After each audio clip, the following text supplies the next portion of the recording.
Ladies and gentlemen, bout number 7 is fought under unified amateur rules in the featherweight division and contested over 3 3-minute rounds, sponsored by Aztec Construction. Your referee in charge of the action is Mr. Harvey Hara. Introducing first of all, fighting out of the blue corner, hailing from Immortal MMA, with a record of 2 victories and no defeats, weighing 63.6 kilograms, it's Ethan Parry! Introducing his opponent standing across the cage, fighting out of the red corner and hailing from Fearless MMA, with a record of 1 victory and no defeats, weighing 63.3 kilograms, Talha Jamil! And so we're off. We're at an amateur catchweight fight in between bantamweight and featherweight, 64 kilo. We've got Ethan Parry in the blue corner. Blue corner, Parry, red corner, Jamil. And then we've got Talha, Jamil in the red corner. And Jamil starts with the leg kicks. Yeah, looking forward to this fight. Jamil acknowledged the jiu-jitsu of Ethan Parry before this fight. And Ethan is very dangerous on the mat. He's 1 versus rear naked choke, round 1 rear naked choke back in July of last year, and he's a very dangerous grappler. And we know that the Fearless guys like to wrestle, so I'm expecting Jamil to want to wrestle and then see what Parry can do jiu-jitsu while he's off his back. Well, he's looking good, not even off his back. He had a nice foot sweep there, did Parry, and is able to get to top position, and he's in side control as well. Yeah, and is he really working nice for the? He's working for the. Okay, he's working to try and get into mount. Jamil needs to be. He's let it go now. He needs to be careful not holding that head in that position. We've seen that go against people from the bottom before. Yeah, then he drives forward. I expect to see a lot of this throughout this fight. I expect to see a lot of back and forth on the ground. The jiu-jitsu guys are quite comfortable being on their back, and it's sometimes I always feel like they can be the quicksand for the wrestlers, the jiu-jitsu guys, because they're comfortable being on top, but they might sometimes leave their positions open for something from the bottom. We've just seen Parry close up the guard a little bit here. Not very much you can do when you close that guard. That's just more of a controlling position. Just want to get the posture of his opponent, Jamil. I think from the bottom, though, it's a very defensive thing to do, is close the guard, and it's not going to go favourably for you with the judges if that's what you're doing. It's almost on you to be active when you're on the bottom, because you're losing the fight. In jiu-jitsu, not so much, but in MMA, you're losing the fight if you're on the bottom, unless you're doing something very, very good. Exactly, yeah. And we've seen it earlier on with people from the back looking for submissions. You're then winning the fight, but if you're just closing your guard, you're not winning. And Jamil's doing a nice job so far of just kind of keeping heavy, just doing enough with the ground and pound to stay in this position. Yeah, again, it's just very much about control at the minute. I think Jamil needs to be a bit more active from the top. He's throwing a few strikes, but I'd like to see him be, make them a bit more meaningful. We've seen some quick stand-ups earlier on. It's a different referee now, but we've seen a quick stand-up earlier on, and you think if there's nothing going on here, as the guy on the top, you'd be worried about that. Yeah, definitely. And what you've got to be careful of if you're on top and you know you're going against a good jiu-jitsu practitioner is you don't want to be too wild, which is maybe why we're just seeing a lot of this chest-to-chest action from Jamil, and just posturing up every now and then to land a shot or two just to make sure that the fight stays in this position. Just looking for a bit of a rubber guard there with Ethan Parry, but nice slam from Jamil there. Couple of nice right heavy punches. I think he just wants to finish the round strong. There's basically been nothing in this round. So this strong finish now. He's landing some heavy ground and pound now. Now what? Oh, look at that, straight for the leg. The leg. And I can't see it. No, he's out position. Of that. It gave him something to think about, though. Yeah, and again, he uses those those foot sweeps really well, does Ethan Parry, but I'd like to see him just a little bit later. Get on top. Yeah, he hasn't been on top yet. I mean, it was a very, very nothing round, really. There was a few sweeps, but there was a lot of one person lying on top and just controlling the person on the bottom. I think the difference was probably the explosion at the end. I think that was what's going to leave the impression with the judges. He picked him up, he dropped him back down, and he landed some heavy strikes.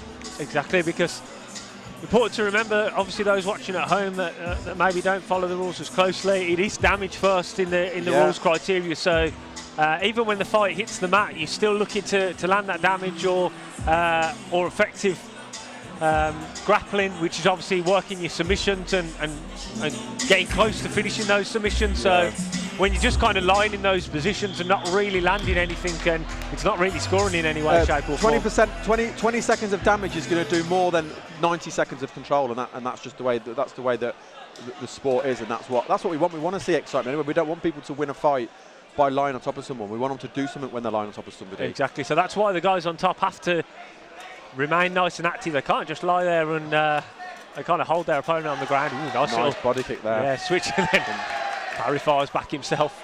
Yeah, good start there from Talha. Parry going up high there, just catching the shoulder of Jamil. I wonder if Parry's almost wanting Jamil to shoot in, but I think if I'm... Oh, that's a nice kick. And now Parry shoots. I'd like to see Parry work from top, to be fair.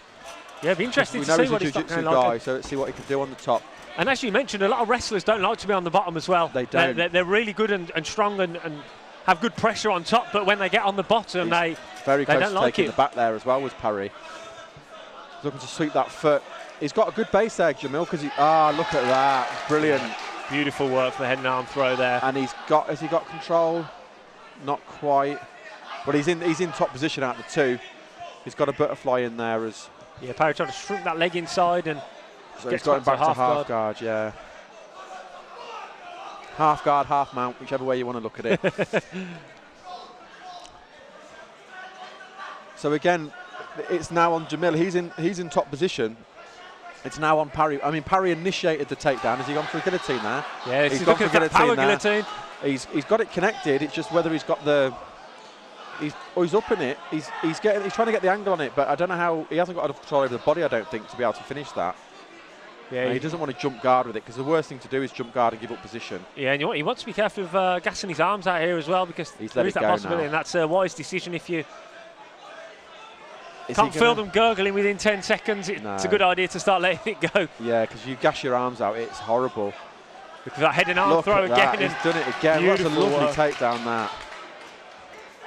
He's been caught with that same throw now twice as Parry. That's something he needs to look at. He's obviously putting his legs in such a position where Jamil feels he can go for that. Because that's the kind of throw, if you go for it and get it wrong, you'll end up in a vulnerable position.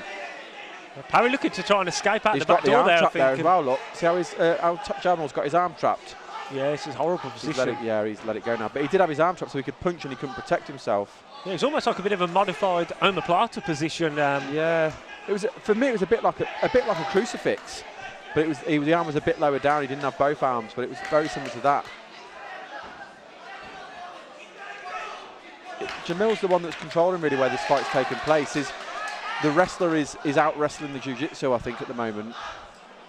Yeah, and it can be deflating when you're the jiu-jitsu guy as well, and you think, you go looking for the inverted triangle. We've seen a couple of these attempted tonight, but yeah, very hard to. Nothing there.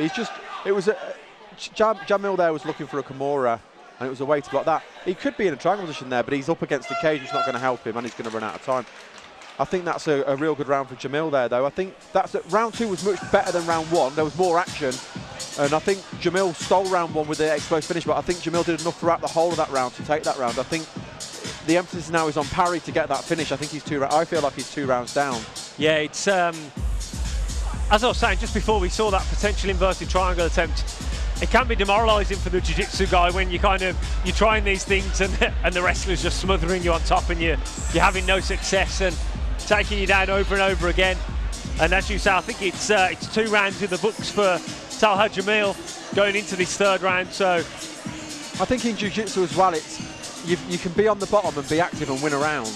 But with MMA, because of the striking and the ground and pound, if you 3 or 4 heavy ground and pound will mean more than submission attempts, unless they're really close.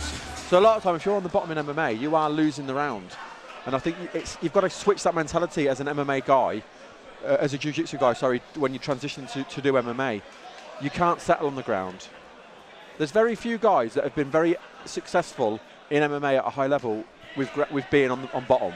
Absolutely, and I mean it's a lot less frequent as well nowadays because mixed martial arts is just, they're so well rounded that the days of just being a specialist in one kind of area are long gone. But obviously not saying that Ethan Parry is just a jiu-jitsu guy. He's obviously started every round on the feet and thrown his strikes, but once again we see Talha Jamil just pick him up and looks very good, and he's straight into side control as well. Slammed him straight into right in the middle of the canvas here as well. Yeah, which is a great position. Let's see what he's looking to luck off that arm to land a few strikes. So he's almost looking for a crucifix here, and he's not far off from having the crucifix. But it looks more like Parry's trying to use his arm to push the leg back. Yeah, Jamil will just be, I think he'll just be content to be in this position. Obviously, I'm sure he's confident, him and his corner are confident that they're 2 rounds up.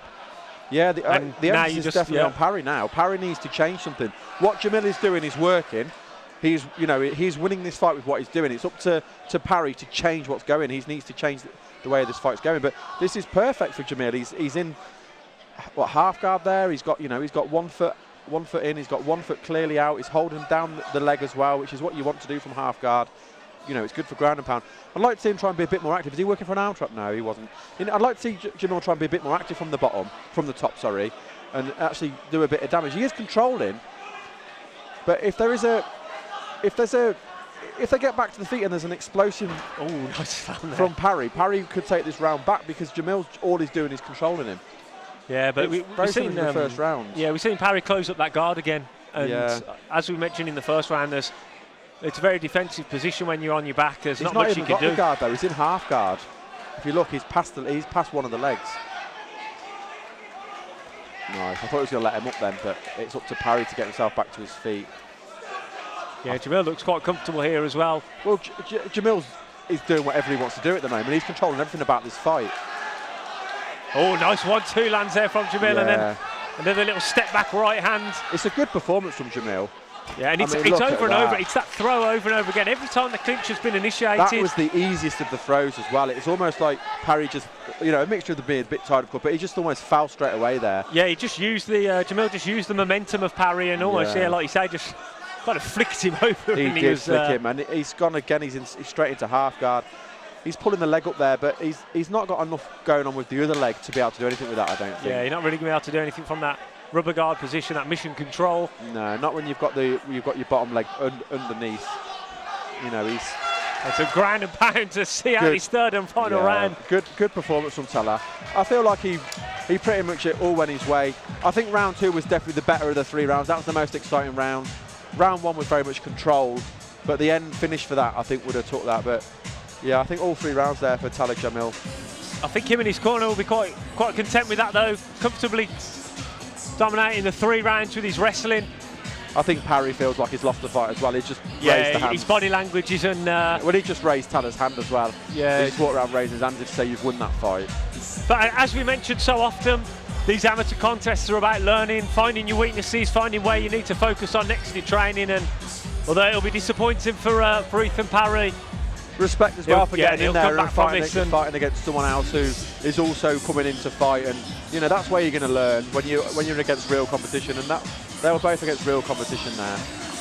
Yeah, I mean, tough guys from the Team Fearless as well. Very, very strong wrestling team, and we saw that on display here tonight. And let's hand this one over to our MC to make it official.